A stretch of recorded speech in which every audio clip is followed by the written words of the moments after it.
UP की योगी आदित्यनाथ सरकार राज्य के लोगों को सस्ती बिजली उपलब्ध कराएगी। योगी कैबिनेट की बैठक में 2 नए पावर प्लांट लगाने को मंजूरी दे दी गई है। मंगलवार को हुई कैबिनेट की बैठक में कई अहम फैसले लिए गए। सीएम योगी ने कहा कि प्रदेशवासियों को सरकार सस्ती बिजली उपलब्ध कराने के प्रयास तेजी से किए जा रहे हैं। इसके लिए सोनभद्र में ओबरा डी नाम से 2 पावर प्लांट बनाए जाएंगे। पावर प्लांट बनाने में 17,000 करोड़ रुपए का खर्च आएगा।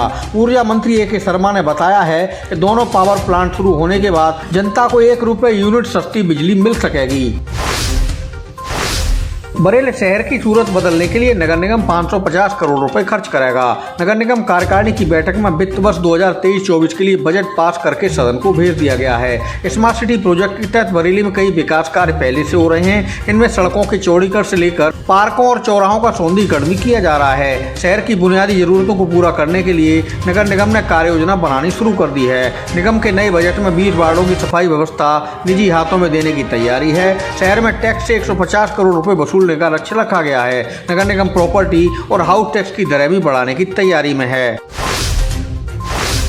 बरेली में मौसम का उतार चढ़ाव लगातार जारी है। मानसून के रुख पर हर खासो आम की नजर है। हर कोई यही जानना चाहता है कि आने वाले कल में मौसम कैसा रहेगा। अभी तक कई दिन से जारी लगातार बारिश ने शहर को जलमग्न कर दिया है। मंगलवार को बरेली समेत पूरे रोहिलखंड में झमाझम बारिश से मौसम सुहावना रहा। सोमवार को मूसलाधार बारिश के बाद मंगलवार सुबह धूप खिली तो मौसम में गर्मी की तपिश बढ़ गई। दोपहर बाद फिर गरज के साथ बारिश की बौछार ने सबको भिगो दिया। आसमान में काले बादल छाने से दिन में ही शाम का एहसास होने लगा। मौसम विज्ञानियों के अनुसार फिलहाल आने वाले दिनों में भी बारिश का मौसम ऐसे ही जारी रहेगा। बरेली में जनसंख्या नियंत्रण दिवस के मौके पर अधिक जनसंख्या से होने वाले नुकसानों को बताने के लिए ह्यूमन चेन संस्थान ने जिला अस्पताल में कार्यक्रम किया। वुमेन चेन पॉपुलेशन कंट्रोल नाम से आयोजित किए गए इस कार्यक्रम में सामाजिक संस्थाओं से जुड़ी महिलाओं और स्त्री रोग विशेषज्ञ डॉक्टर शामिल हुए। वक्ताओं ने इस मौके पर कहा कि जनसंख्या वृद्धि का सबसे ज्यादा असर महिलाओं और बच्चों पर ही पड़ता है। सभी को राजनीतिक मतभेद भुलाते हुए धर्म और जाति से ऊपर उठकर देश के विकास के लिए काम करना चाहिए। आज हमें जनसंख्या विस्फोट से निपटने के सार्थक प्रयास करने होंगे। कार्यक्रम में महिलाओं ने चेन बनाकर उत्साहपूर्वक भाग लिया। बरेली की कई डांसर ने एसएसपी से मिलकर शिकायत की है कि एक ठेकेदार उन्हें बिहार ले गया और बगैर पेमेंट के ही उन्हें भगा दिया। इस मामले में पुलिस से कार्रवाई की मांग की गई है। आरोप है कि रुपए मांगने पर ठेकेदार अब डांसर को धमकियां दे रहा है। बरेली में थाना बितरी क्षेत्र की रहने वाली सुनैना, सुनीता, स्वाति और जूही डांसर हैं। आरोप है कि किला क्षेत्र के नवदिया निवासी अरुण साहू उन्हें डांस पार्टी में काम कराने के लिए बिहार के छपरा ले गया था और बगैर पेमेंट के ही छोड़ दिया। डांसर का कहना है कि उनका ठेकेदार पर 8 लाख रुपया बकाया है। इसके बाद भी वह भुगतान नहीं दे रहा और तरह तरह से धमकी दे रहा है।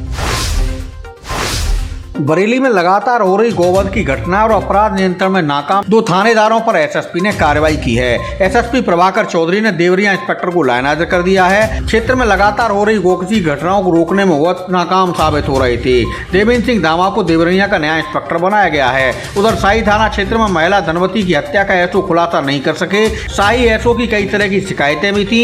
IGRS पोर्टल की शिकायतों के निस्तारण में एसओ रुचि नहीं ले रहे थे। एसएसपी ने उनको निलंबित किया है।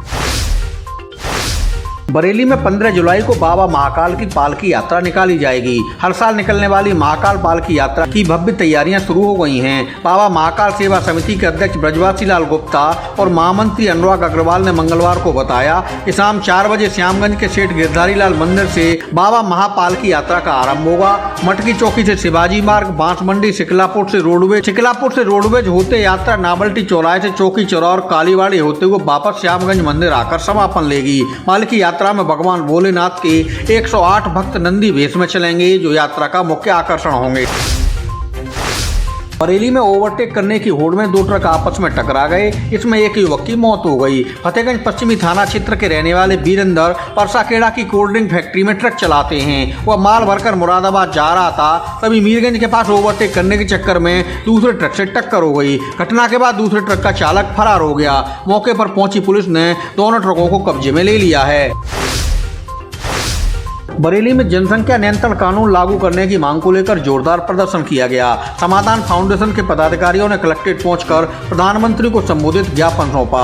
ज्ञापन में कहा गया है, देश भर में बढ़ती जनसंख्या दिन ब दिन चिंता का कारण बन रही है। धार्मिक आधार पर विभाजन के बाद जनसंख्या लगातार बढ़ रही है। ऐसे में विभिन्न वर्गों के बीच सामाजिक संतुलन बिगड़ने का खतरा पैदा हो गया है। उन्होंने भारत सरकार से देश में जनसंख्या नियंत्रण कानून लागू करने की मांग की। फाउंडेशन के पदाधिकारियों ने कहा कि संस्था पिछले 9 साल से कई जिलों में तमाम ज्ञापन देकर इस तरह की मांग उठा रही है, लेकिन सरकार सुनवाई नहीं कर रही। बरेली में राहुल बनकर दूसरे समुदाय के युवक ने एक महिला के साथ दुष्कर्म किया।